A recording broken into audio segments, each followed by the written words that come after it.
we get stuck in that despair. And I guess this is where I should kind of tell you guys a little bit where I'm coming from.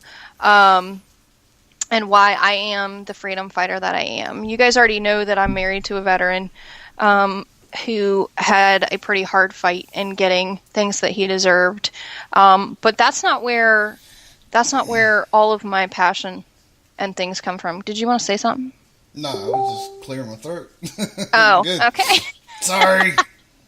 No, it's all good, bro. We just wing it around here. You know that. So, I am a sexual abuse victim. I was actually sexually abused for about 2.5 years on a regular basis by someone who was very close to our family. Because of the trauma that I went through from the time I was like 11 and a half to the time I was, 13 and a half, almost 14. I actually was never officially diagnosed with PTS because back then they didn't really know what it was. But I struggled with a lot of different things. I still have flashbacks. I still have nightmares. I still have a lot of things that I personally deal with. My teen life is not one that, and it's out there. A lot of people have things like this in their past. And my life as a teenager has really defined who I have become and how I look at things. Like Country's always saying, on the 3%er morning show, here comes Ashley with her flip side of positivity.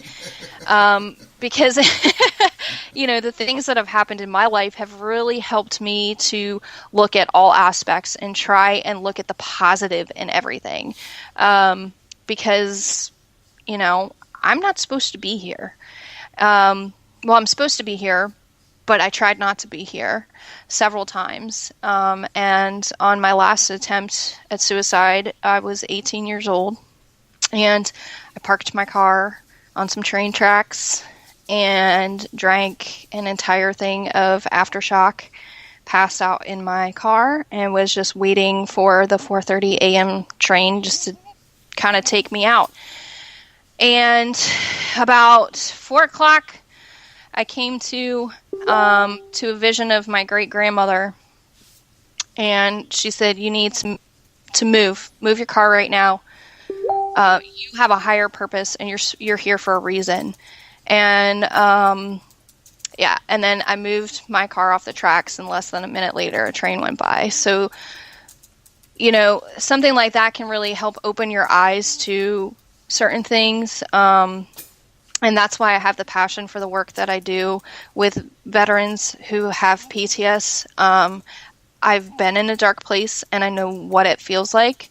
I haven't been in the same situations and haven't experienced everything that our veterans have, but I know what it feels like to feel hopeless and not have a purpose. And that's a little bit about, just touching the iceberg of everything on what gives me my drive as a freedom fighter, as Country likes to call us, and as someone who gives and tries to give as much as I can to help our brothers and sisters that are out there struggling. So, so all you naysayers out there can fuck off. You do not say me. So yeah, I didn't mean to get you down with that, but just that a little bit about how much of a badass you are. Huh? Just shows how much of a badass you are. Well, and that's why, thank you. I appreciate that, because a lot of times I struggle with that. I still go through times of depression. Like, Country, I wasn't on the 3%er show for a week and a half because I was going through my own shit for a little while. And, there are times I'm not 100% okay. But when I look back at what I've been through, what I've gone through, and then I look at what we're doing now, and I'm realizing the purpose. That I'm going to cry. Holy crap. I realize the purpose and why I'm supposed to be here, and that is to help others and help save lives and spread awareness of the epidemic that's going on in the veteran community. Yeah, about that.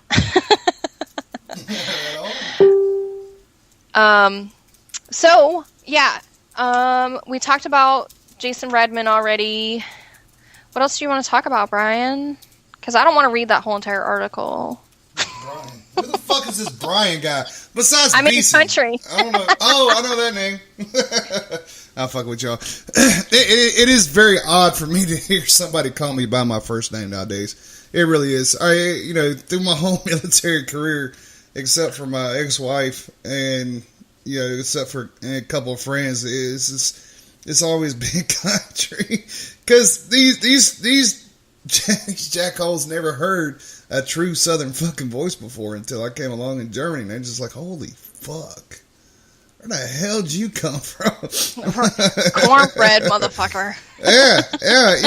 And that was one of the pictures that I posted up from this past weekend. And somebody made a comment and said, look, they do got corn-fed motherfuckers down here in the South. Big bitches. I'm trying to think of any events that are coming up. You know of any events that are coming up you want to talk about, country? BWI's got a fundraiser on the 2nd of December downtown Greenville that's being held for us. I got a meet and greet up in New York City on the 2nd of December. So if y'all are up in New York City and whatnot, me and Sam, the drummer from Madison Rising, will be doing a little meet and greet up there as soon as Anthony gives us the, as soon as they give us the location. And, we're just rocking and rolling, man. Trying to get this shit spread out. Then the first of the year, we got coming around. We'll be doing some fundraisers across the states, with BWI. I know we're working on a concert on the 2nd of June here in Anderson with Madison Rising, and then Operation I Got Your 6-2 on the 4th of July. Y'all make sure y'all save the date for that one. Y'all definitely don't want to miss out on that shit. Nothing. Yeah, like I'm excited. I'm going to try and make that one. Yeah, I hope you do. You're not that far away. All right. I'm trying to look at what Killer just sent, but I can't read it all right now. I'll look at it later. Killer. Let's see. N22. She's about to make somebody famous. Oh, yes. I love when that happens. She's about to make somebody famous. Hey, just want to put this out there. If you're going to talk... If you're going to talk shit? If you're going to talk shit about somebody, you make sure you got your facts straight. Make sure you know who the fuck you're talking about, what you're talking about, because if you don't, this is the kind of shit that will get blasted. Because this right here is just straight up fucking mean. This isn't trying to say you didn't do this, you didn't do that, you're doing this wrong, you're doing that wrong. No, this is straight out being fucking mean. So, just saying, there's a radio show. Let's do this at noontime tomorrow. Might be making somebody a fucking famous little prick. Let's do this. Yeah. Oh man, I'm trying to think of N22. I know that Kathy Gitman and her women's club have a dinner if you're in South Hill, Virginia area that they're inviting everybody to raise funds for N22. I'm trying to think of anything we have going on as far as awareness wise, and I want to bring this up too. When you see people out there and they're doing push-ups or they're talking about this issue and a little bit about, today, yes, we bring up tough, I'm bringing up tough subjects and it's hard, but how are you going to know what things help if we don't bring it up, right? Mm-hmm. So when you see somebody doing push-ups or you see somebody talking about this issue, it needs to be talked about. And if somebody wants to do push-ups, let them fucking do push-ups. Like, the reason they do the push-ups is not for attention. It's to kind of make you aware, okay, why is he doing push-ups? Well, he's pushing down the ground to give our soldiers another day above ground. He's pushing down 22 times to lower that ground so that they don't feel like they need to go into it. So when you sit here and you see these things, if you don't want to see it, there's an ignore button. There is, you can just go somewhere else. And that's the thing. Everybody feels like on social media they need to have their own fucking 2 cents. And honestly, we could give 2 shits about what you think about it, because you're not doing anything to help the community in and of itself. If you're one of those people who is out there bashing people who are trying to make a difference, whether they're a veteran or not, whether they're just a plain old American like myself, you are part of the fucking problem. You are spreading the negativity, and you need to go on somewhere with that bullshit, because the more negativity you feed into something, the more negative the outcome's going to be. So, I mean, it just makes me so fucking mad. It should. It should. I mean, there's certain instances where we can reach out and try to help somebody along with their miscrewed information or whatever the fuck they're trying to talk about. But there's instances like it's fixing to happen tomorrow that are not able to be fixed. That people are just trying to be straight out fucking mean. Right. And say, well, you didn't do this, you didn't do that. Fucker, you don't know everything about everybody's service record, let me tell you.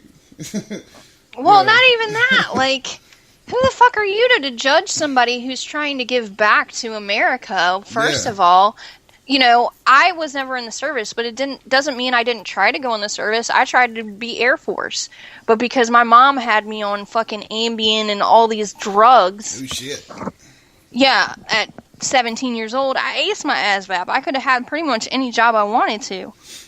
But because I was on antidepressant meds and all this other horse shit, they wouldn't take me. And that was part of my last suicide attempt. Because I did want to go, and I did want to go serve my country. And I think that's what a lot of our veterans struggle with now, is they can no longer serve, and that's what they want to do. Right. Well, the military, military wasn't for everybody. There's reasons why certain people did get in and didn't get in. But you know what? Right. Your reasonings for not being there is so that way you're there for your husband now. Right. And you're still serving your country regardless if you think you are or not, because you're helping him, you're helping us, and that's why I call y'all freedom fighters, is y'all fight for us on a different on a different battlefront and stuff. Sorry, I'm laughing at the chair force. Whatever. I wanted to fly. I did too. Believe it or not, that was the first branch that I picked to go in, was the Air Force, because I did too. I wanted to fly. I wanted to be like Tom Cruise, just a chick. Yeah, until they stuck my ass in the damn fighter plane, was like, okay, stick your hand on the joystick. I'm like, dude, I can barely fit in this motherfucker. And it was like, that's one of our points. Here's the second point. Which joystick do you want me to put my hand on? Got the one hand on the remote, one hand power grip. But I mean, they made a good damn observation. They was like, okay, hands on the joystick. Okay, look over one shoulder and then swip as fast as you can to the other shoulder. And I was like, yeah, you done turned over like 20 times. Just that little bit of movement with the joystick is like, damn. Okay. I was too big to fit in that motherfucker anyway. I was already fucking 6'5", 6'6". Country fit ass. But I was the skinniest motherfucker back then, though. Oh. But I was still fucking tall. I mean, Yeah. It is what it is. 12 months laying up in bed to do that to you. Just saying. Yeah, I would say so. But I like my size nowadays, though. I don't know if I want to lose a lot more weight than what I already have. I've lost like fucking 60 pounds since I've been out. So. Alrighty. Anything else you want to talk about? I don't know. This dude's fucking gay. He's so fucking getting hammered more. I'm gonna leave that with Killer, because that's Killer's gonna take him out. Yeah, pretty much. Sorry, dude, you're screwed. No, we'll go into a little song break though. Let's go with some AWOL Nation. You cool with that? Cool, some AWOL Nation. Yeah. Let's go AWOL Nation. Do it.